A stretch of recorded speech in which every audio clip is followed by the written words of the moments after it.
Ji dear students and my dear viewers, कैसे हैं आप? उम्मीद है खैरियत से होंगे। आप देख रहे हैं मेरा यूट्यूब चैनल एंटायर फिजिक्स और मैं हूं आपका physics teacher Ali Haider. Student, आज जो हम लेक्चर स्टार्ट करने जा रहे हैं वो हमारा 10th क्लास की फिजिक्स से चैप्टर नंबर 11 से जो टॉपिक है वो है characteristics of sound. Characteristic of sound क्या है और उसके और उनमें फैक्टर्स कुछ डिस्कस करेंगे डिटेल में, तो जान लेते हैं। तो student, there are total 4 characteristics of sound. One is called loudness, second one is called pitch, third one is called quality and the last one is called intensity. ठीक है, तो सबसे पहले देख लेते हैं what is loudness. So loudness is the characteristic of sound by which we can distinguish between loud and faint sound. Loudness एक वो कैरेक्टरिस्टिक है साउंड की जिसकी वजह से हम लाउड और फेंट यानी बुलंद और मध्यम आवाज में फर्क कर सकते हैं, उसे लाउडनेस कहा जाता है। हम एग्जाम्पल देख लेते हैं। देखें, talk to friends and talk in the public address system. हम जब अपने दोस्तों से बात करते हैं तो हमारा साउंड जो है वो फेंट होता है, मध्यम होता है, लेकिन जब हम एक पब्लिक से खिताब करते हैं तो हमारा जो साउंड है वो लाउड होता है। तो बुलंद और मध्यम आवाज में जो फर्क करती है उसे लाउडनेस कहा जाता है। लाउडनेस के कुछ फैक्टर्स हैं जो उसको अफेक्ट करते हैं, जिस पे वो डिपेंड करती है। एक हमारे पास कहलाता है amplitude of the vibrating body. Amplitude of the vibrating body का मतलब यह है कि जब भी कोई बॉडी वाइब्रेट करे उससे प्रोड्यूस होने वाला जो साउंड है उसका जितना एम्पलीट्यूड होगा उतना जो है वो लाउडनेस साउंड की ज्यादा होगी। तो देखें, मैंने आपके सामने 2 वेव्स बनाई हुई हैं। एक वेव का जो एम्पलीट्यूड स्मॉल है, एक वेव का जो एम्पलीट्यूड है वो लार्ज है। जिसका एम्पलीट्यूड स्मॉल है इसका मतलब यह है कि हमने इन वेव्स को प्रोड्यूस करने के लिए 2 इंस्ट्रूमेंट या जितने भी इंस्ट्रूमेंट अगर हमने लिए हैं, मैं आपके सामने 2 एक एग्जांपल ले रहा हूं। एक गिटार है, ठीक है, और दूसरा हमारे पास है drum. Guitar number of strings पर डिपेंड करता है and drum has a vibrating diaphragm, you know that.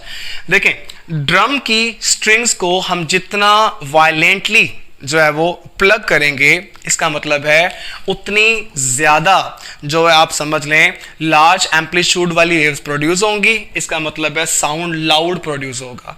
हम जितना आहिस्ता से उसको प्लग करेंगे स्मॉल एम्पलीट्यूड वाली वेव्स प्रोड्यूस होंगी, क्वाइट जो है वो लाउडनेस होगी। इसी के साथ अगर हम ड्रम को जोर से बीट करेंगे डायफ्राम को उसकी, इसका मतलब है वो लार्ज एम्पलीट्यूड वाली वेव्स प्रोड्यूस होंगी तो लाउड साउंड प्रोड्यूस होगा। और इसके साथ ही अगर हम उसको आहिस्ता से बीट करें तो स्मॉल एम्पलीट्यूड वाली वेव्स जो है वो क्वाइट ही लाउडनेस जो है वो प्रोड्यूस करेगी। ये हमारे पास फर्स्ट डिपेंडेंस फैक्टर था। सेकेंड हमारे पास है एरिया ऑफ वाइब्रेटिंग बॉडी, यानी किसी बॉडी का जितना ज्यादा एरिया होगा तो इसका मतलब है एम्पलीट्यूड भी इंक्रीज होगा, और अगर एम्पलीट्यूड इंक्रीज होगा तो इसका मतलब है लाउडनेस भी इंक्रीज होगी। कैसे इंक्रीज होगी? देखें, 2 तरह की एग्जांपल्स मैंने मेंशन की है। एक हमारे पास है ट्यूनिंग फॉर्क। ट्यूनिंग फॉर्क आप जानते हैं, ऐसा हमारे पास ऐसी डिवाइस है जो साउंड को प्रोड्यूस करने के लिए इस्तेमाल की जाती है। लैब्स के अंदर हम उसको इस्तेमाल करते हैं। अब इस ट्यूनिंग फॉर्क को अगर आप किसी हार्ड ऑब्जेक्ट से हिट करें, जैसे किसी वुडन ब्लॉक से हिट करें, तो इसका मतलब है वो ज्यादा वाइब्रेशन प्रोड्यूस करेगा। और अगर हम उसको किसी रबर पैड से हिट करें वो कम वाइब्रेशन प्रोड्यूस करेगा। इसका मतलब जब वाइब्रेशन वो ज्यादा प्रोड्यूस करेगा उसके अकॉर्डिंग एरिया ज्यादा, तो लाउडनेस ज्यादा होगी। अगर आप लाइटेस्ट एरिया जो कि रबर है उससे हिट करेंगे, इसका मतलब है area come, it means that जो है वो एम्पलीट्यूड कम और लाउडनेस भी कम होगी। अगर ड्रम की बात कर लेते हैं तो ड्रम जो है उसकी डायफ्राम अगर ज्यादा बड़ी होगी यानी बड़ा वाला ड्रम होगा, उसको बीट करेंगे तो ज्यादा एम्पलीट्यूड वाली वेव्स प्रोड्यूस होंगी। ज्यादा एम्पलीट्यूड वाला वेव्स प्रोड्यूस होंगी तो लाउडनेस भी ज्यादा होगी। या कम डायफ्राम वाला जो है अगर हम ड्रम ले लेते हैं तो उससे कम एम्पलीट्यूड वाली वेव्स प्रोड्यूस होंगी, जैसा कि मैंने आपको यहां बताया था। तो उसके साथ ही जो है वो लाउडनेस भी कम प्रोड्यूस होगी। तो ये हमारे पास सेकंड फैक्टर था। थर्ड है डिस्टेंस फ्रॉम वाइब्रेटिंग बॉडी। हमारे पास ये है कि फासला, वाइब्रेटिंग बॉडी से फासले को कैसे आप जो है बता सकते हैं विद रिस्पेक्ट टू लाउडनेस। देखें, अगर मैं किसी भी क्लासरूम में स्टूडेंट्स के सामने जो है वो लेक्चर डिलीवर कर रहा हूं तो वाइब्रेटिंग बॉडी एक्चुअली मेरा क्या है, वोकल कॉर्ड्स हैं। वो जो साउंड प्रोड्यूस कर रहे हैं वो साउंड जो सामने बैठे हुए बच्चे हैं जो है वो करीब बैठे हुए बच्चे हैं उनको साउंड जो है वो लाउड सुनाई देगा। जो बच्चे लास्ट पे बैठे हुए हैं रूम के, इसका मतलब है उनको मेरा साउंड जो है वो लाउड नहीं सुनाई देगा, फेंट सुनाई देगा। इट मीन्स दैट डिस्टेंस के बढ़ने के साथ लाउडनेस डिक्रीज करेगी, डिस्टेंस के कम होने के साथ लाउडनेस इंक्रीज करेगी। It means that both have inverse relation. ठीक है, अच्छा इसके साथ ही हम बात कर लेते हैं physical condition of ears of listener, that is the fourth dependence factor of the loudness. इसका मतलब ये है हमारे पास कि जो सेंसिटिव ईयर्स हैं, यानी जिन लोगों के कान जो है वो बिल्कुल ठीक होंगे उनको नॉर्मल लाउडनेस सुनाई देगी। जिन लोगों के कान जो है वो डिफेक्टिव होंगे यानी डिफेक्टिव ईयर्स होंगे उनको जो है वो लाउड साउंड जो है वो सुनाई देगा। इट मीन्स दैट कि अगर आपने कोई भी लाउड साउंड सुनना है या कोई भी अगर साउंड की लाउडनेस को आपने जो है वो डिस्टिंग्विश करना है तो ये कंडीशन है कि आपके जो ईयर ड्रम्स हैं वो सेंसिटिव जो है वो होने चाहिए, वो डिफेक्टिव नहीं होने चाहिए। ओके, तो बात कर लेते हैं कैरेक्टरिस्टिक्स की। तो सेकंड कैरेक्टरिस्टिक, इससे पहले हमने लाउडनेस को डिस्कस किया और उसके फैक्टर्स को, कैरेक्टरिस्टिक की बात कर लेते हैं। तो सेकंड हमारे पास है pitch, the characteristic of sound by which we can distinguish between the shrill and grave sound, यानी ऐसी खसूसियत साउंड की जिसकी वजह से हम shrill यानी बारीक और ग्रेव यानी भारी आवाज में हम फर्क कर सकते हैं। इसे पिच कहा जाता है। याद रखिएगा स्टूडेंट, पिच जो है वो डिपेंड करती है फ्रीक्वेंसी पर। किस पर डिपेंड करती है? फ्रीक्वेंसी पर। इसका मतलब है अगर फ्रीक्वेंसी ज्यादा होगी तो पिच ज्यादा होगी, अगर फ्रीक्वेंसी कम होगी तो पिच साउंड की कम होगी। ये आपको ग्राफ के भी अंदर मैंने ये ग्राफ्स बना के रिप्रेजेंट कर दिया है। इसको देखें, ऊपर वाला जो ग्राफ है वो रिप्रेजेंट कर रहा है कि नंबर ऑफ वेव्स पर सेकंड कम है, नीचे वाले ग्राफ में नंबर ऑफ वेव्स पर सेकंड ज्यादा है। नंबर ऑफ वेव्स कम होगी तो फ्रीक्वेंसी लो होगी, नंबर ऑफ वेव्स हाई होंगी तो फ्रीक्वेंसी हाई होगी। ये बात याद रखिएगा। और अगर फ्रीक्वेंसी हाई होगी इसका मतलब है पिच भी हाई होगी, क्योंकि आप जानते हैं फ्रीक्वेंसी के बढ़ने के साथ पिच बढ़ती है, फ्रीक्वेंसी के कम होने के साथ पिच कम हो जाती है। तो ये दोनों में मैंने ये बता दिया है, high frequency high pitch, low frequency then the low pitch. अच्छा, अब इसको डेली लाइफ की एग्जांपल से रिलेट कर लेते हैं। स्टूडेंट याद रखिएगा, जो चिल्ड्रंस और लेडीज वॉइस होती है इनकी जो फ्रीक्वेंसी है वो पर सेकंड ज्यादा होती है। अगर फ्रीक्वेंसी ज्यादा होती है इसका मतलब ये हुआ कि इनकी पिच भी क्या होगी? वो हाई होगी। और जो मेंस वॉइस होती है वो श्रिल नहीं होती, वो ग्रेव होती है। इसका मतलब ये हुआ उसकी फ्रीक्वेंसी कम होती है, और फ्रीक्वेंसी कम होने का मतलब पिच भी लो होती है। ठीक है जी, इसके साथ हम थर्ड जो कैरेक्टरिस्टिक डिस्कस कर लेते हैं, that is the quality. Define कर लेते हैं क्वालिटी को।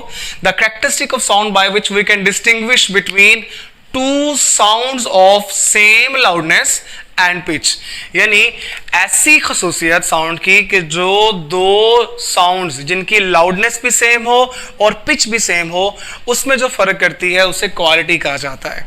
कैसे फर्क करती है ये जान लेते हैं, लेकिन सबसे पहले याद रखिएगा कि देखें, अगर आप किसी ऐसे म्यूजिकल रूम के बाहर खड़े हुए हैं कि जिसमें नंबर ऑफ इंस्ट्रूमेंट्स जो है वो at the same time play करवाए जा रहे हैं, नंबर ऑफ इंस्ट्रूमेंट जो प्ले कर रहे हैं उसमें अगर वायलिन भी है, फ्लूट भी है, गिटार भी है, ड्रम भी है, क्लैरिनेट भी है, ट्यूनिंग फॉर्क भी है, ये सभी को अगर आप साउंड में डिस्टिंग्विश करें तो आपको पता चलेगा कि ये जो है वो इंस्ट्रूमेंट ये जो है वो साउंड प्रोड्यूस कर रहा है। तो फर्क किस तरह कर सकते हैं? हालांकि लाउडनेस भी सेम होगी उनकी, अगर उनकी पिच भी सेम होगी तो याद रखिएगा स्टूडेंट, उनकी वेव फॉर्म डिफरेंट होगी। आपको मैंने 3 ग्राफ्स बना के दिखाए हैं, एक ट्यूनिंग फॉर्क का है, एक फ्लूट का है और एक क्लैरिनेट का है। तीनों अगर म्यूजिकल इंस्ट्रूमेंट साउंड प्रोड्यूस कर रहे हैं तो तीनों की वेव फॉर्म डिफरेंट होगी। तो वेव फॉर्म डिफरेंट होने का मतलब तीनों की क्वालिटी डिफरेंट होगी। ये बात याद रखिएगा जी स्टूडेंट। तो हम एग्जांपल देख लेते हैं। The quality of sounds are different due to the different wave forms, यानी इंस्ट्रूमेंट की जो है वो हर जो साउंड प्रोड्यूस करेगा वो डिफरेंट होगी उनकी डिफरेंट वेव फॉर्म्स की वजह से। लास्ट बात कर लेते हैं intensity. Intensity is the fourth characteristic of sound wave. तो डेफिनेशन हमारे पास है, sound energy passing per second through a unit area held perpendicular to the direction of propagation of a sound wave.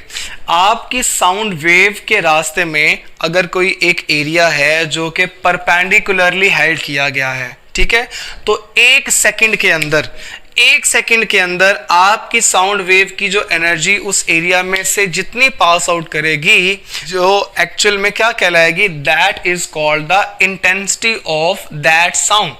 मिसाल के तौर पे अगर आप किसी भी डोर के सामने खड़े हुए हैं, रूम के डोर के सामने, डोर क्लोज है, आप एक बाहर से खड़े हुए हैं और आप अंदर बात करना चाह रहे हैं, इसका मतलब है उस दरवाजे में से आपके साउंड वेव की जो एनर्जी एक सेकंड में दूसरी तरफ मुंतकिल होगी, जो कि दरवाजा आपके साउंड वेव के बिल्कुल परपेंडिकुलर हेल्ड किया गया है.